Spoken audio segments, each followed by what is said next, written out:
parole publique. Tout le monde ne décide pas de s'informer et tout le monde ne décide pas de s'informer selon les mêmes sources, à la même fréquence. À la fois, on veut plus de fonds, mais on veut plus de formes aussi, parce qu'on veut énormément d'informations en très peu de mots. Et donc là, c'est éminemment complexe. Et j'ai envie de dire aujourd'hui, souvent on se dit, bon, l'État, c'est pas ta mère. C'est-à-dire qu'à un moment, elle peut te donner de l'information. Si tu n'as pas envie de la prendre, cette information, mais tu la prends. Enfin, je veux dire, l'État ne peut pas tout. Hein. Les entreprises privées ne peuvent pas tout. Et d'ailleurs, tout n'est pas de leur responsabilité. Et il faut arrêter de se dire, et ça fait partie du podcast aussi, hein, mais c'est de se dire aujourd'hui quels sont le rôle d'un PDG au sein de sa structure. Est-ce qu'il doit être politique? Est-ce qu'il ne doit pas être politique? Aujourd'hui, beaucoup de choses, en tout cas, sont faites pour permettre de transmettre de l'information. Nouveau récit. Que ce soit en matière de transparence, que ce soit en matière d'accès à des documents publics, que ce soit en matière de data avec l'open data, etc. Ce que tu dis, c'est la clé. Maintenant, sur la solution, comment on fait pour informer tout le monde, honnêtement, j'en ai pas la moindre idée. Ce qui est certain, c'est qu'en tout cas, c'est ce que doit faire. Je suis désolée, hein, je presse pour ma paroisse, mais qui est celle que je connais. C'est ce que fait aujourd'hui un représentant d'intérêt. Il va voir tous les acteurs concernés, toutes les parties prenantes concernées. Ça peut être un citoyen dans sa collectivité qui a peur de l'arrivée d'une nouvelle industrie ou de la fermeture d'un site, enfin peu importe, mais c'est à toute échelle, c'est expliquer à chacun quels sont les tenants et aboutissants d'une ambition et d'une solution. Maintenant, vouloir effectivement donner le même niveau d'information à tout le monde, si tu y arrives, dis-le-moi. Non, mais c'est un vrai mystère. Mais probablement en fait que les technologies peuvent jouer un rôle. Hein. Bien sûr, mais encore une fois, dans toutes les technologies, et elles ont un rôle, et on voit l'importance. Hein. Aujourd'hui, on tourne en inconvénient certaines utilisations des réseaux sociaux, et à juste titre. Hein. On est malheureusement en train de vivre une guerre. On a toujours vécu des guerres, mais là, aujourd'hui, c'est sur notre territoire européen, si je puis dire, et donc elle nous est forcément... elle nous touche encore davantage.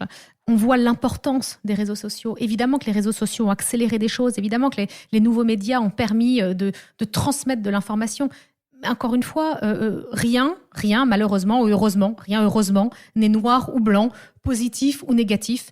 Les réseaux sociaux ont apporté énormément de nouvelles technologies qui sont éminemment favorables pour tout un tas de choses, pour de l'éducation, pour de l'économie, pour tout un tas de choses.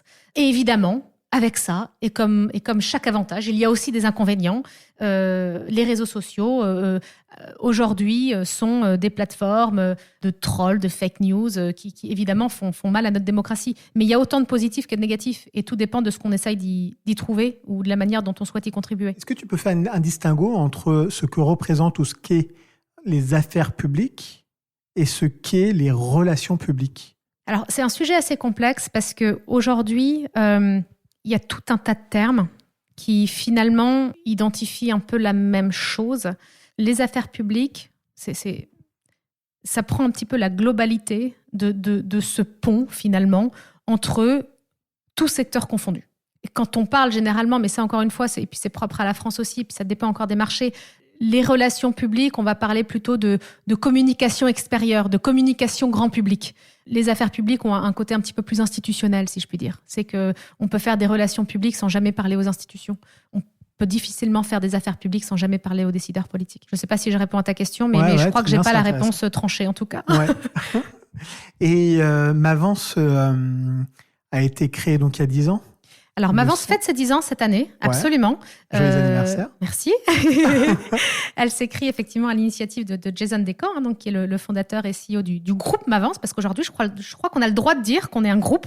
Ouais, d'accord. On a des bureaux à Bruxelles et des équipes, hein, quand j'ai des bureaux à Bruxelles, à Paris et à Berlin. Effectivement, ça s'est créé il y a 10 ans. Donc, nous, on est vraiment spécialisés dans le recrutement et dans le conseil à management des postes en affaires publiques. Alors, créé il y a 10 ans, à Bruxelles, pour une simple raison, c'est que Bruxelles bénéficie, on va dire, d'une maturité des affaires publiques qui n'était pas tout à fait la même que ce qui était existant en France. Et la donne chance, fort heureusement, c'est né d'un constat tout simplement. Il n'y avait pas de chasseur de tête, hein, issu de ce métier-là. La spécificité de Mavence, si tu me le permets, je fais un peu la publicité de Mavence, mais non, mais on va en parler. C'est de se dire qu'au-delà du fait de ne recruter que dans le secteur des affaires publiques, donc en gros des représentants d'intérêt, même si ça va un petit peu au-delà, parce qu'on recrute des chief of staff, des directeurs de la communication, de crise, enfin bon voilà, c'est un peu plus large, mais en tout cas c'est dans le globe des affaires publiques. Mis à part cette spécificité, on en a une deuxième, c'est que l'intégralité des équipes, donc vraiment à l'exception du fondateur de Jason, qui lui vient du secteur du recrutement, on est tous d'anciens lobbyistes. D'accord, ok. Il n'y a pas une personne chez Mavance qui n'ait pas de près touché le métier ou un des métiers, parce qu'ils sont vastes, des affaires publiques. Ce qui fait, et c'est ce qui manquait jusqu'à présent, et c'est la raison de cette création, ce qui fait qu'on a un double rôle finalement, c'est tout d'abord de comprendre les besoins de nos clients.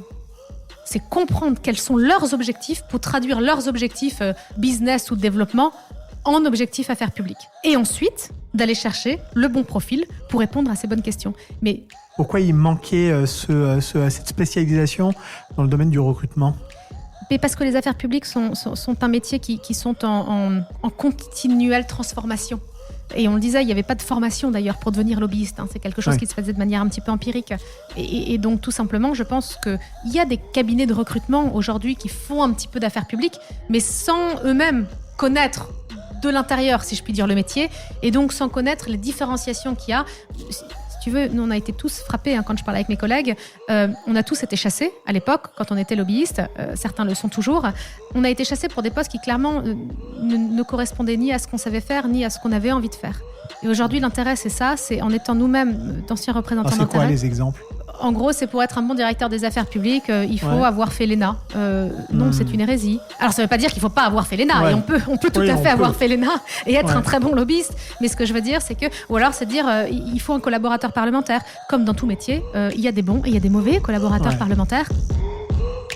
Nouveau récit.